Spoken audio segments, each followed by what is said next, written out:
introduction. And thank you, Dr. Srinivas, for that wonderful explanation.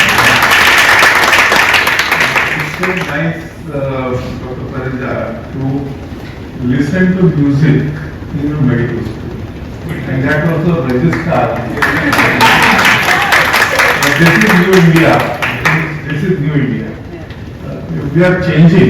All these years we were shy. We were afraid of expressing our own strengths.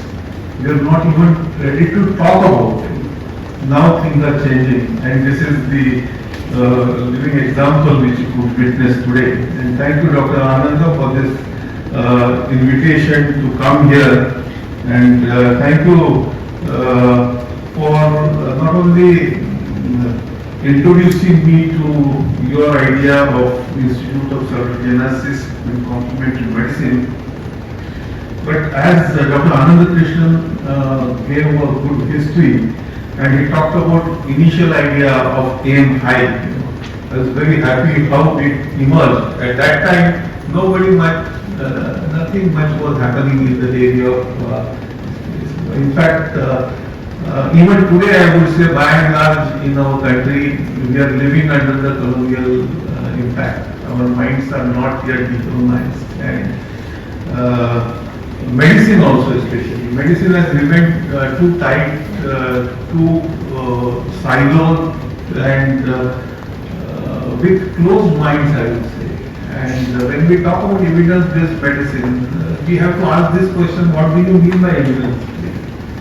If majority of the drugs which are being withdrawn from the market, even after passing through a very, very rigorous examination of top regulators like US SBV, what is this evidence what we are talking about?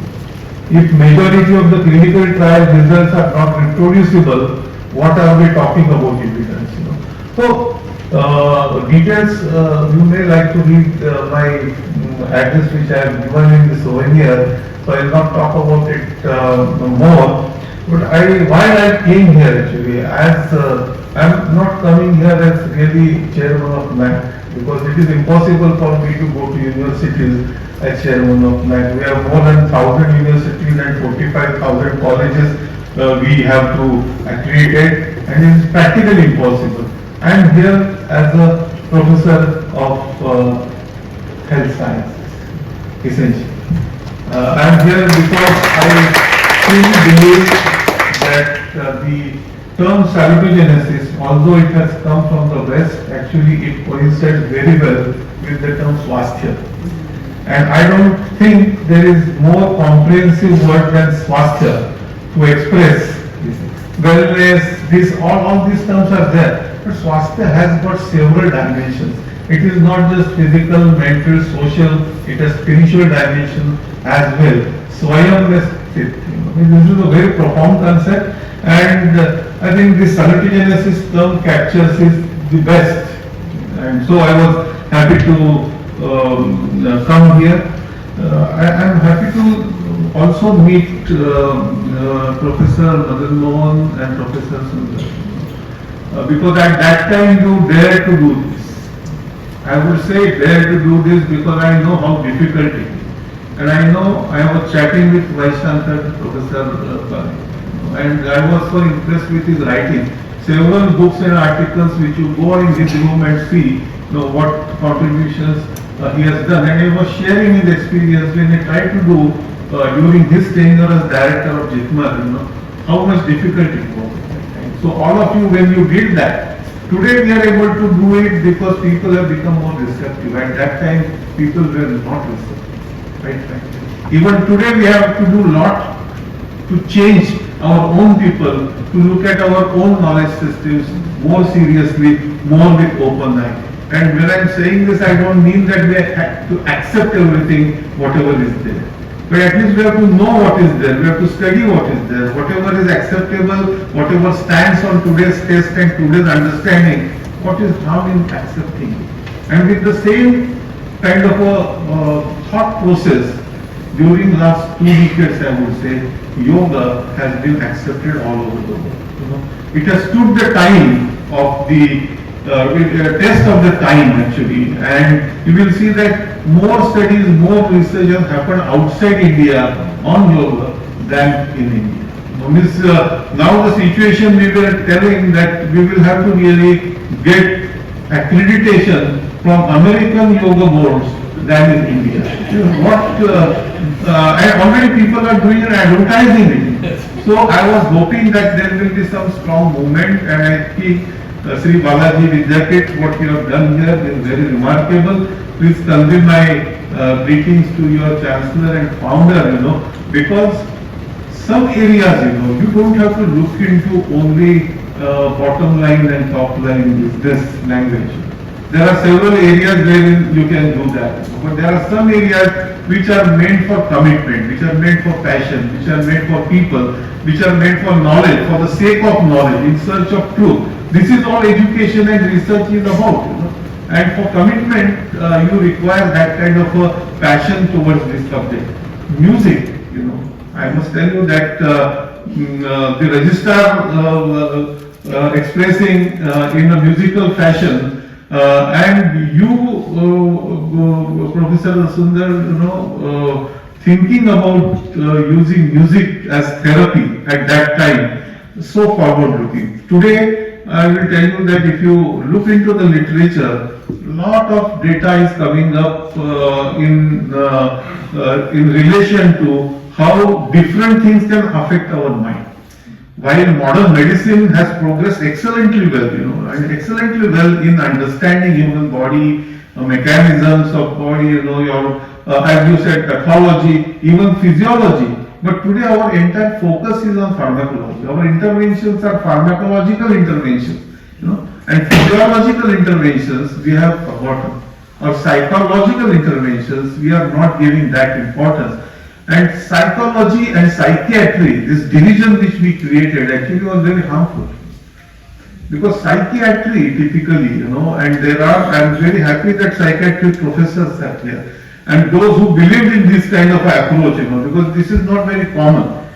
Psychiatrists and mental health, we talk about, and I argue with my friends in Nimans also. I said that your institute name is mental health, but do you really believe or do you really know what mind is? Because modern science has not taken stand on what mind is yet.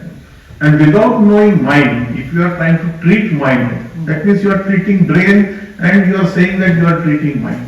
I personally believe that if material medicines are medicines or therapies, for the body, for the mind, yoga and meditation are the real drugs or real therapies, So yoga and music coming together under one umbrella, and I congratulate the university, especially the Vice Chancellor, Professor S.C. Parija, for showing this vision to bring them together, enhance their outreach and support them, because such things need support.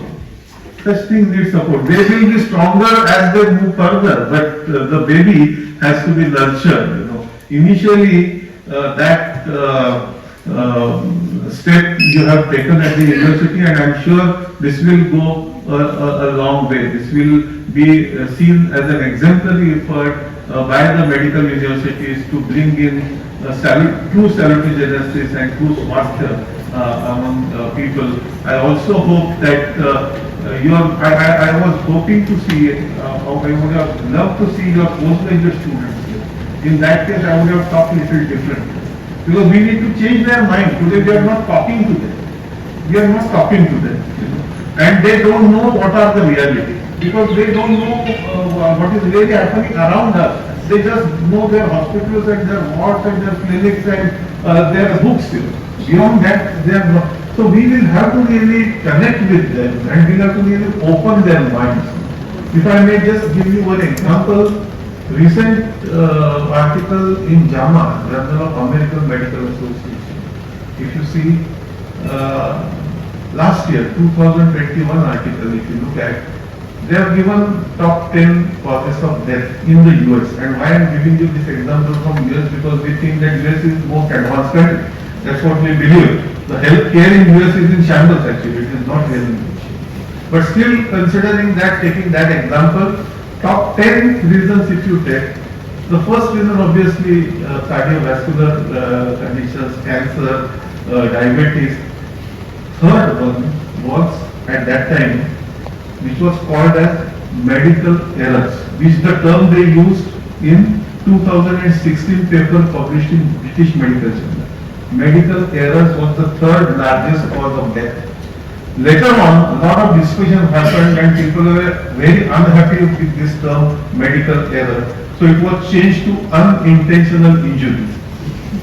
And in 2020 paper of JAMA, if you see, unintentional injuries have gone to number 4. Earlier it was on number 3. And number 3 has become COVID-19. So what are we, in which situation we are? And because I can see that psychiatry and psychology people are here together, the last example I want to give you from one of my hero. And when I say hero, she is a women hero. And I adore her. She is no more, she passed away 4 years, 5 years ago. Her name is Candace Pert. And she is the one who invented opioid receptor. She was the one who should have got Nobel Prize. She got Lasker, but she could not get Nobel Prize because her male boss tried to suppress. And she stood firm. Candace Pert's book, Molecules of Emotions. If you read that book, you will see that how mind, what consciousness is. It is not merely material. It is not just brain. There is something else which we don't know. And if you want me to distill that entire book out in one line, she has not said in the book, but this is my extract of that book. She is saying, and because this is salutogenesis and complementary medicine, I am quoting her, she is saying, one day will come when you may not need material as medicine. As a drug researcher, I can tell you, what do? We give drug. What do drugs do? Drugs go and bind to some receptor. After they bind to some receptor, what they do? There are some secretions, some biochemical secretions are there, and they do the job, not the drug action. So if you are able to do that job differently, you don't need drugs. So she is saying, one day will come when you may not need material as drug. You will meditate and you will order, secrete, and your body will secrete as your mind is dead. And this is not me telling, or this is not anyone ordinary person telling. This is Candace Pert, one of the top neurobiologists, telling you that this is what it is. During her last days, she was attracted towards yoga and meditation and consciousness. And there are several others. Elizabeth Hepburn, when we look at her work, so Nobel laureate, who got Nobel Prize in telomeres research. Her research has shown that meditation actually has positive influence on telomeres. Nobel Prize winner. What are we doing in India? What our medical scientists are doing in India? I believe that it is our fiduciary responsibility, if you are saying that you are a medical doctor in India, to do research on medical knowledge of it. And if you do that, you will get an edge, you will get a leadership around it. As far as medical sciences is concerned, Dr. Parija, contributions from our own community, original contributions, hardly any. We have been following what is happening outside. For example, I will tell you, in 2000, we hypothesized that Ayurvedic concept of Prakriti has genetic foundation. And we said that Ayurveda is a personalized medicine. At that time, personalized medicine was not a buzzword. Human Genome Project was just coming up. We had no idea. And we were believing that 99.9% we are all safe. But still we all are different. We look different, we think different. When I am talking to you, everybody is processing in their mind differently. But still we used to think that if we give aspirin, everybody will get the same result. Same dose aspirin for some people can be acidic. For some people will have no effect. Some people will be benefited. So this classification which traditionally people are doing.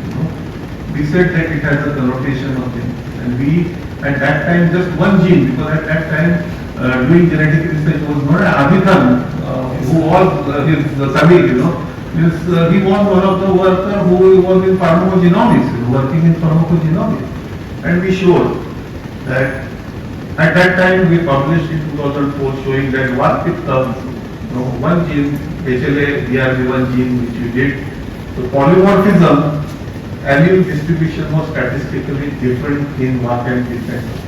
This was the first time a solid biological evidence came in favor of traditional concepts. And now that science has emerged as a new branch of science called IU genomics, and Government of India has now pumped in several crores. CSR itself for one project they supported 100 crores for this project. And now several institutions are working.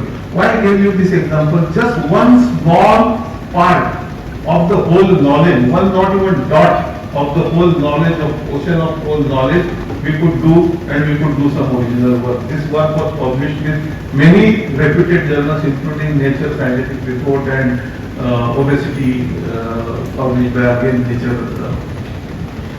So we have a great opportunity. The effect of music, if you really, I am also associated with Gandharva Mahakali, and I was trying to give them recognition while I was at UGC. But now they have, they have with IGNU, we have connected them, and just last month I was with them, and I was telling them that they should really start. They are running small courses and programs, I'm telling, why don't you go to some universities? Now ABC is there, Academic Bank of Credit is there. If one credit, if girls I have seen, so hardworking, they come out with Bharatanatyam, this Arangetram, it is not easy examination. It is not easy. Just to pass that Arangetram, the guru has to be satisfied. It is not like our examination, which students can easily crack. And they get that kind of Arangetram, we don't give any credit to them. Why not? So we have suggested that all such, maybe somebody is excelling in tabla, all this should be credited. Medical student, if he or she gets a tabla course or a vocal course from Dr. Srinivasan, because I'm sure other than biochemistry, he also must be the guru to many others. In short, I would say that we should not treat students just to make them left brain strong. Let their right brain also strike. And this is our responsibility. That's what your center, Dr. Ananda, will do. It will inspire students to come, and they will see the results also. And therefore, they will ultimately, when people will see that this is getting benefited, automatically they will come to that. Just by telling them philosophy or giving some references from Patanjali or Sushruta, but they are not going to get attracted. So this is the way, and it is happening at the medical university is one very good beginning. I am sure many others will follow, Dr. Kalke. What you have done here, many others will follow. So I give you all the best. And this center, or now the Institute of Ceratogenesis and Complementary Medicine, I inaugurate to be now and give you